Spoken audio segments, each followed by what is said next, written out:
I recently crossed the Simpson Desert, climbing over 1100 sand dunes across 500 kilometres. I did it all on a lightweight Yamaha WR250R, a bike that weighs only 126 kilos. I had a blast, hammering it up sand dune after sand dune, refining my technique every time and trying to go harder on the bigger dunes. But it was during this trip that I realised the lack of power. 30 horsepower just wasn't enough. I'd be maxing out each gear, revving it as hard as I could to get to the top of the dune. It was in this moment that I knew I needed a much more powerful bike, but one that wouldn't add a lot of weight. Over the years I've been searching for the perfect adventure bike. In the meantime, I had bought the Yamaha WR250R to practice riding off-road and become a better rider.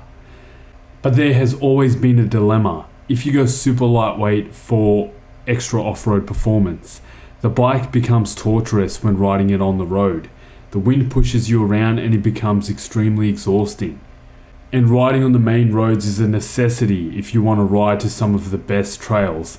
So through all of the research I've done over the last few years, I thought I had some decent adventure bikes that offered the answer, but they all had shortfalls. Until I stumbled across the Tenere 700 and test rode one. I knew immediately that I had to have one, so I dropped the 20k for a fully decked out, ready for adventure, brand new Tenere 700. That's right, you heard it correctly.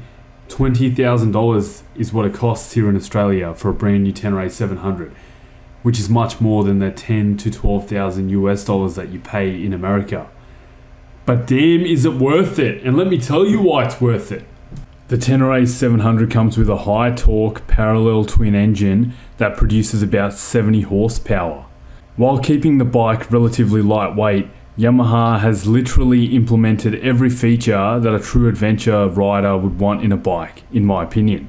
From the lightweight frame to the slim ergonomic body and seat, which allow you to ride as though you're on a dirt bike, 21-inch front and 18-inch rear tyres.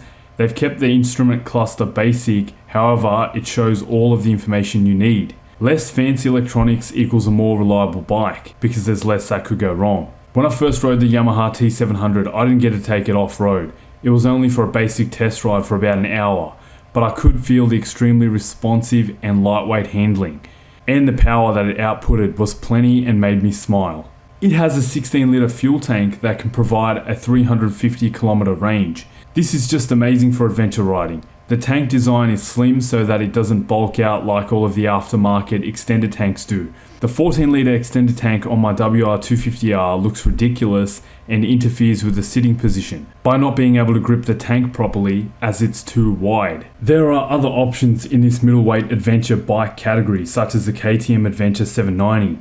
Not dissing the bike, but obviously as a European bike it would be much more expensive to maintain and would not be as reliable as the T700.